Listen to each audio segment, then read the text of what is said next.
Justine Waters picked up her phone when she heard it buzz. It was a message from her husband, Tom, who had been out of town on business for the last few days. She unlocked her phone and read the message. "Finished here," the message read. "On my way back. Dinner reservations have been set for 7 p.m. at Mario's. See you there. Happy anniversary," the message concluded. There were no loving endearments or heart emojis. That didn't surprise her much. Tom hadn't been very communicative lately for some reason. "See you. Happy anniversary. Love you." She sent the message but didn't expect a reply. She set her phone on the nightstand, hoping to see a reply. Something. Anything would be nice. But none came. Justine looked at the clock and realized she had just enough time to get cleaned up before meeting her husband. She sighed as she got off the bed and started for the adjoining bathroom where she would shower before meeting her husband. "Who was that?" Jake Carter, the man she had just spent time with, asked from behind her. Justine paused at the bathroom door. "My husband, letting me know he's on his way back. He's already made reservations for us at Mario's tonight. It's our 5th anniversary." Jake sat up in bed. "Your 5th anniversary, huh? I thought you said he was back east." "Booked away." "Huh?" It was Justine replied, gathering her things. "Apparently, he's managed to wrap things up early. I'll need to call my mother, see if she won't mind looking after little Jacob for a while longer." "All right, do that. Then we can spend more time together. Maybe we can surprise Tom with something special." Justine shook her head at that suggestion. "I'd love to, Jake, but I really need to get cleaned up, and I don't have much time. Fortunately, I have some clean clothes here I can put on. Wouldn't do to meet my husband in the clothes I wore over here. They're all wrinkled and stained." Jake's voice carried a hint of concern. "You think he knows about us?" "No, I don't think so," Justine said, moving toward the closet. "He's been pretty wrapped up in something lately. It's been taking up almost all of his attention. He rarely speaks to me, and he almost never does anything with the baby. It's like he's in a completely different world." "How long are you going to keep this up?" Jake asked, watching her select clothes. Justine hesitated. "It's hard to say. He's a good provider. I know he'd be a great father if he ever applied himself." Jake's tone grew more serious. "You think he knows about little Jacob not being his?" "If he does, he hasn't said anything," Justine replied quietly. "I can't imagine that he would let something like that go without mentioning it to me." Jake got up from the bed. "Well, I'll be here for you if you need anything." Justine smiled at him. "Just keep yourself available for me, okay?" "You know it, baby," he told her, returning her smile. Justine went into the closet and pulled out a clean dress. She couldn't believe how much of her wardrobe was in this closet, instead of the closet she shared with her husband. Justine looked at the dress she selected, trying to remember if it was one Tom had seen before. It was blue, fell about 3 inches above her knee, and showed just enough to be flattering. She was pretty certain it was one Tom had seen before. If not, she would simply tell him she just purchased it. After calling her mother, Justine went into the bathroom and took a nice hot shower, hoping she could clean up properly before meeting Tom. She promised herself when she started her affair with Jake 16 months ago that she would never disrespect her husband by being careless about her appearances. At first, Jake understood, but ever since little Jacob was born just over 3 months ago, he began pressuring her to be less careful about these things. Justine told him that was inappropriate and refused to disrespect her husband that way. It was bad enough that she was having an affair with Jake, and it was even worse that she had given birth to Jake's child. But she wouldn't go that far. After her shower, Justine brushed her long dark hair until it was just right, dressed, and applied her makeup. Satisfied that she looked and smelled good enough to pass Tom's inspection, she gave Jake a kiss and said goodnight. Jake called after her as she headed for the door. "See you in the office tomorrow?" "Of course, lover," Justine replied over her shoulder. "But for tonight, duty calls."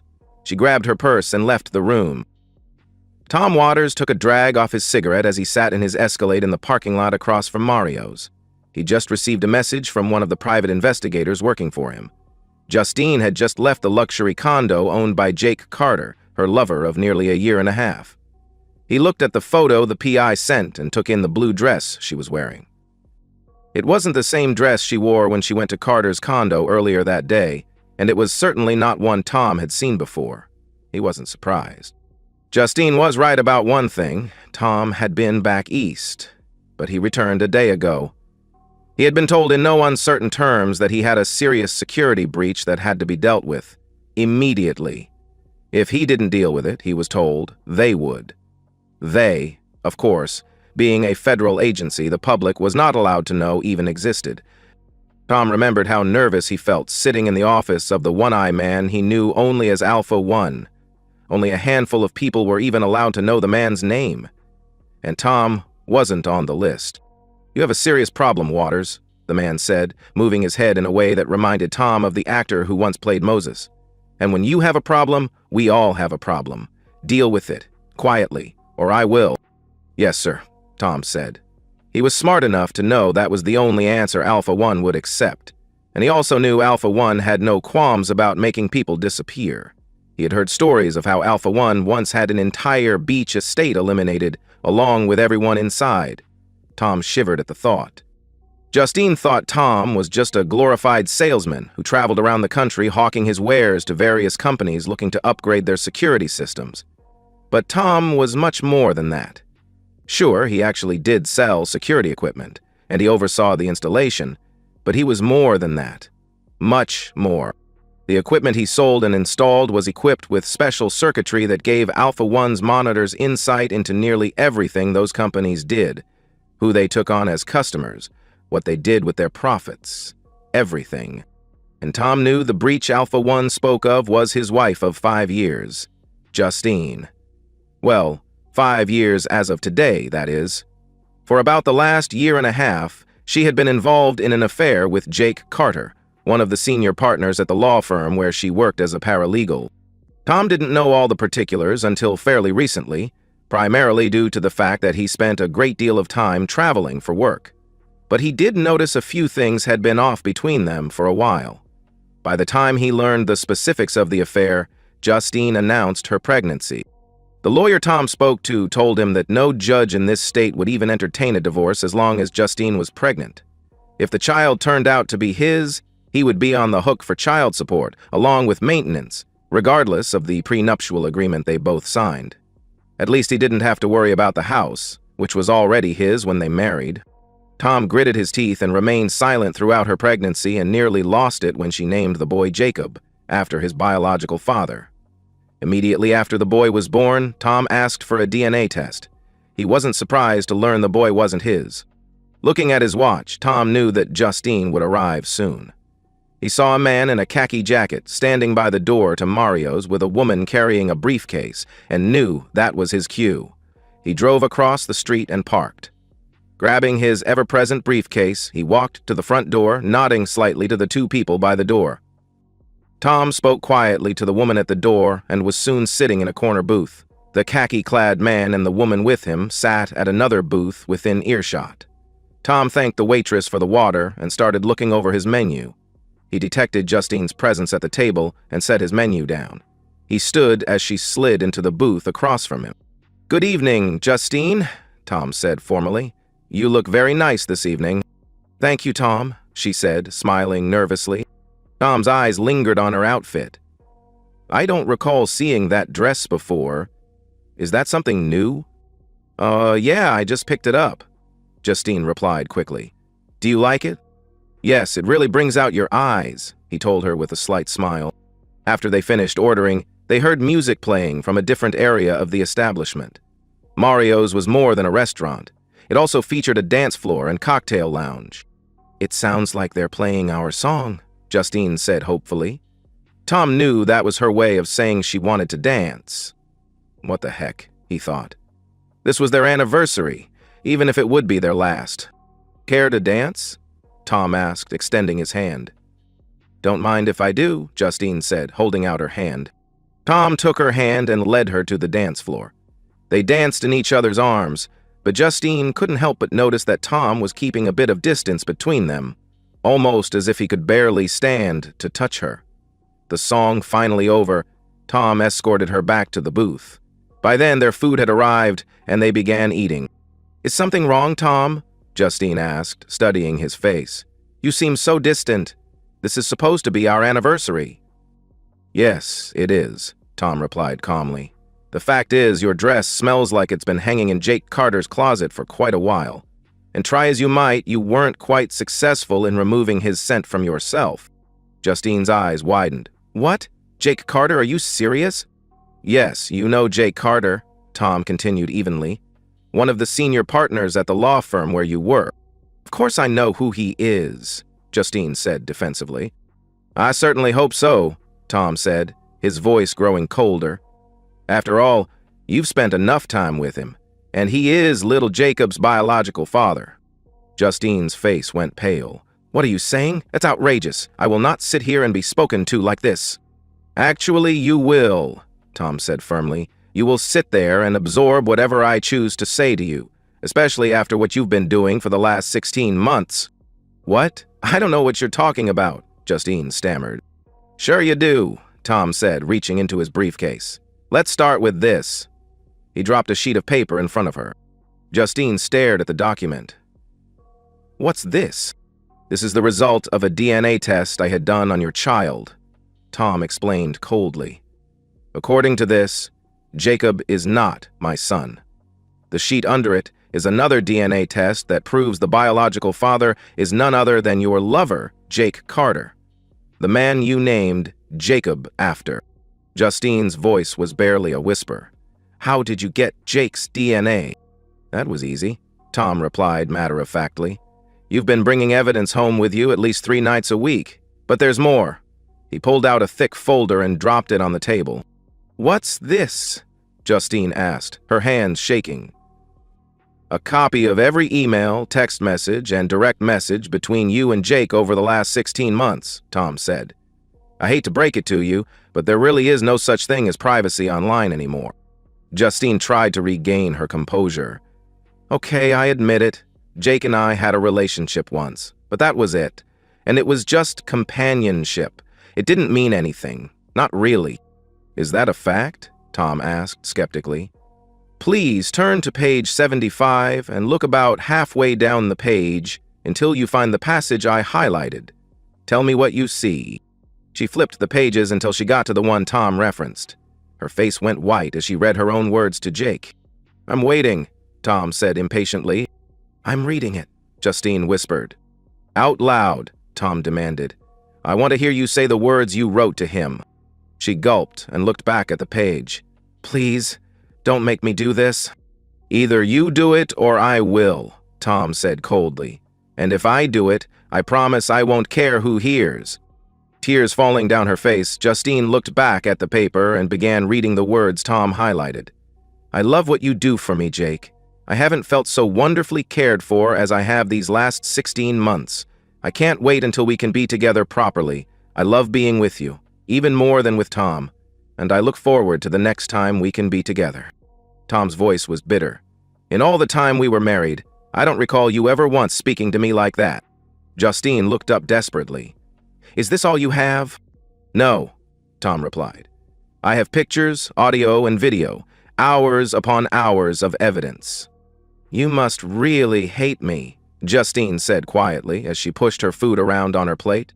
"Yes, I do," Tom said without hesitation. "There was a time I would have taken a bullet for you. Now it's all I can do to keep from walking away from you completely." "How long have you known?" Justine asked. "I had suspicions before you told me you were pregnant," Tom explained. "I did some digging and got some evidence, enough to satisfy the prenup. By the time I spoke to an attorney, though, you informed me you were pregnant. The lawyer told me in no uncertain terms that no judge would even entertain a divorce until after you gave birth, child support and all that. You see, about now that Jacob is born, I have more than enough evidence to get the job done. So, I filed for divorce on the grounds of adultery." Tom motioned to the 2 people at the table close by, who stood up and walked to their table. "This nice man has something for you." The process server approached their table. "Ms. Justine Waters?" "Yes," Justine said quietly. The man put a manila envelope in front of her. "You have been served." "Served?" Justine asked in confusion. "Yes, served with divorce papers," Tom explained. "Look them over. You'll find they're just as we agreed in the prenuptial. Sign them now, and I'm prepared to give you a bank draft for $2,145.63. The exact amount you had when we married. Don't ask for any more. I already know about your secret little savings account. You can keep that, along with your retirement. All of your belongings have been taken to your mother's house. Yes, she knows, and she's very disappointed in you. But she's agreed to let you stay with her until you can find a place of your own. For the boy's sake, not yours. Justine's voice broke. But I don't want a divorce. I love you. Please, Justine, Tom said with disgust. Don't insult my intelligence. Listen. He pulled out his phone and played her conversation with Jake from earlier that day. Her eyes grew wide when she heard her own voice coming from Tom's phone. How did you get that? Justine gasped. Well, I'd tell you, but then I'd really have to take serious action, Tom said ominously. As much as I'm upset with you right now, I really don't think it would be right to deprive little Jacob of his mother. I was nothing more to you than a meal ticket and a caretaker while your lover got all the benefits. Just so you know, your ticket's been punched. No more free meals for you. At least, from me. What about Jake? Justine asked anxiously. Ah, concerned for your lover, are you? Tom asked with a cold smile. Fortunately, we live in a state that allows for alienation of affection lawsuits. For me, that is. He's being served right now. It may or may not go anywhere, but it's the principle that counts, don't you think? Anyway, his troubles are just beginning. You see, I spoke with Hamilton Parker, your managing partner, today. Showed him my evidence and expressed my displeasure with the knowledge that one of his senior partners is involved with a subordinate. Specifically, a subordinate married to me. At least, for the moment. Mr. Parker was quite concerned, and more than a bit anxious that Mr. Carter's actions might bring unwelcome attention to his firm, not to mention a somewhat significant financial burden. He agreed it would be best if Mr. Carter was no longer affiliated with the firm and assured me he would take it up with his board this evening. Well, also agreed that it would not be right to punish you, especially since you're a mother with a newborn baby. After all, Mr. Carter was your boss, in a manner of speaking, and he did not want to expose the firm to a potential harassment lawsuit.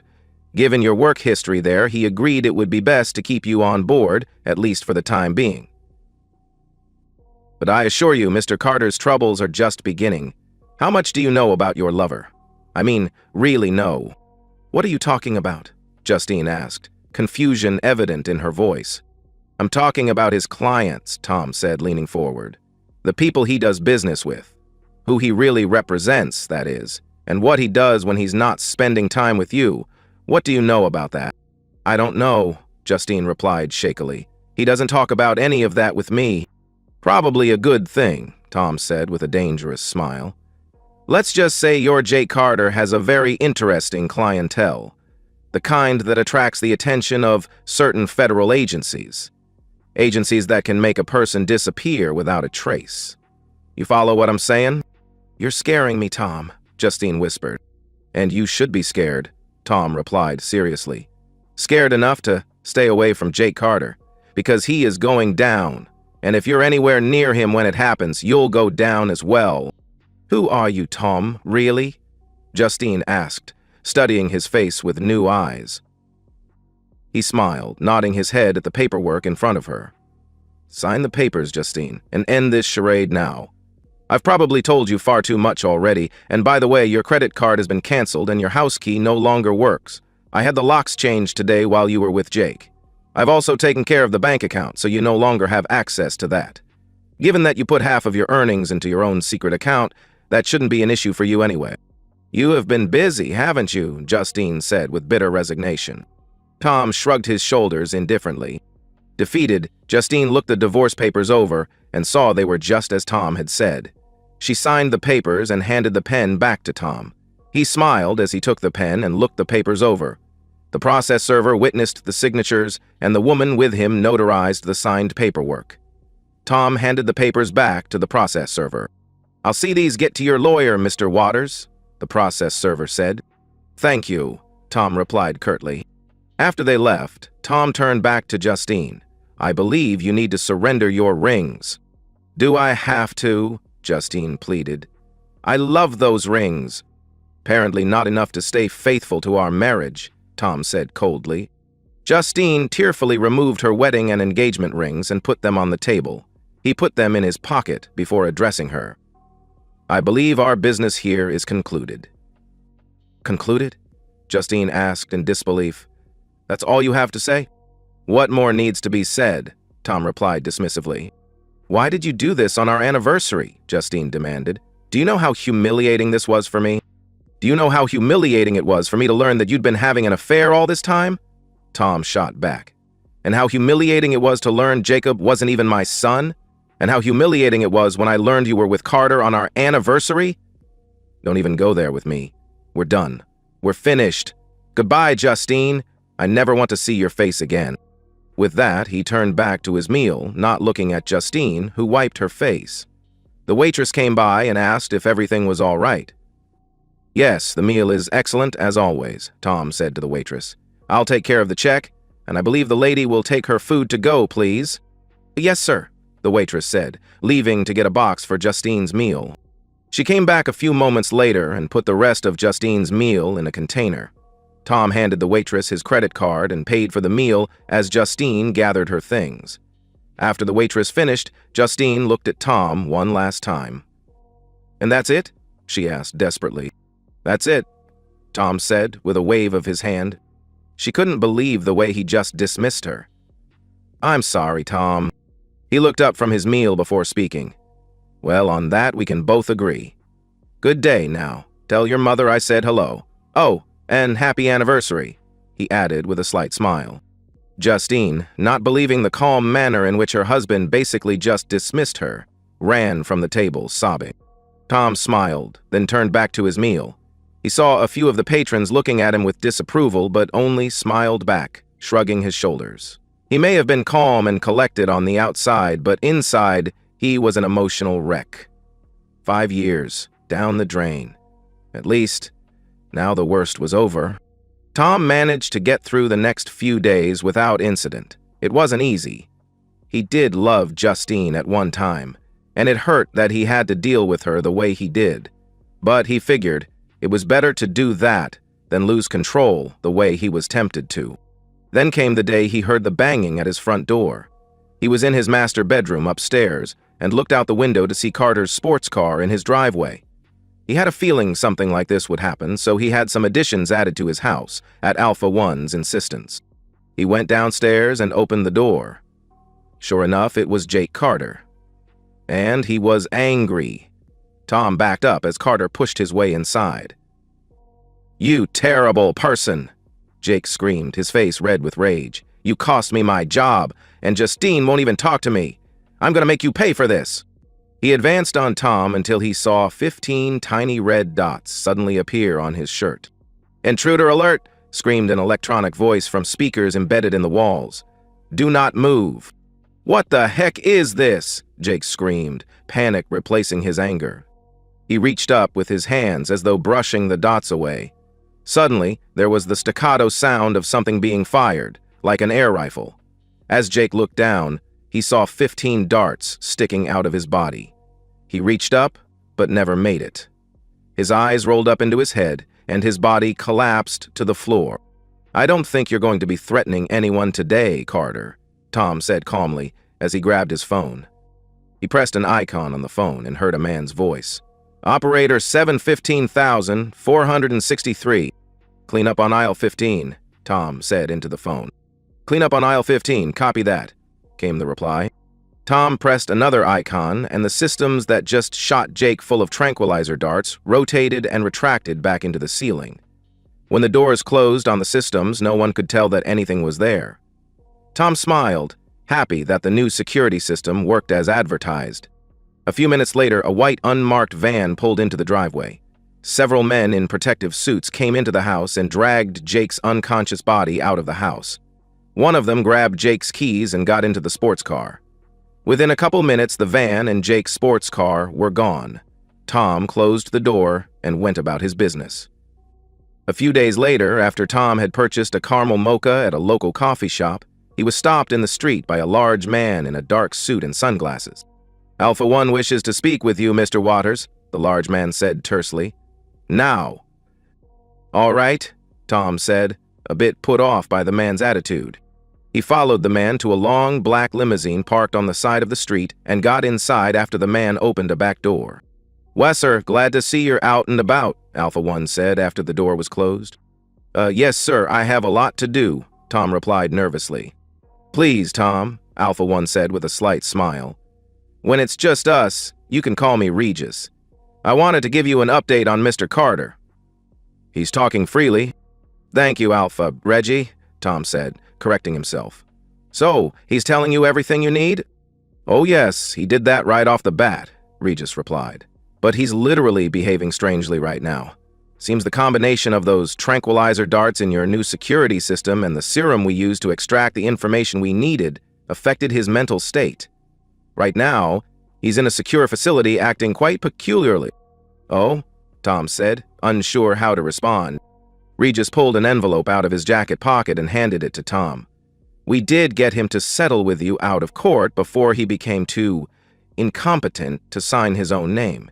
He was so grateful to be alive that he settled for far more than you wanted." "Well, that's good to hear," Tom said, accepting the envelope.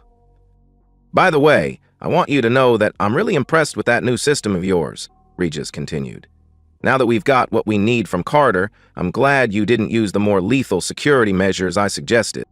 "Me too," Tom replied with a slight smile. "I just had that carpet cleaned." Regis chuckled at that. "Have you heard anything about Justine?" "Yes," Tom answered. "She's back to work, although Mr. Parker is keeping her on a very short leash. Did you ever mention to her who it is you really work for?" "No, Regis, I never did," Tom assured him. Regis nodded his head. He already knew that from his monitoring devices, but wanted to hear it from Tom, personally. "Good. Well, when your divorce is final, I'd like you to come by headquarters. I'd like to introduce you to your new partner." "Partner?" Tom asked with surprise. "I've never needed a partner before." "Well, there's a first time for everything, isn't there, Tom?" Regis said with authority. Yes, sir, I suppose so," Tom replied. "That's the spirit, Tom," Regis said approvingly. "I look forward to seeing you then." "Me too, Regis," Tom said as the door opened, signaling the end of the meeting. Tom got out of the limousine and watched as the large man squeezed himself into the driver's seat. As the long vehicle pulled into traffic, Tom wondered what Regis had in store for him. And so, we've reached the end of today's story. Was it what you expected, or did it take a twist you didn't see coming? I'm curious to hear your thoughts. Share them in the comments below, and let's get a conversation going. If this story kept you hooked, make sure to hit that like button. And if you're new here or just haven't subscribed yet, now's the perfect time to join our community. I bring you fresh, captivating stories every day, so click that subscribe button and turn on notifications so you never miss out. Thanks for watching, and I'll see you in the next one.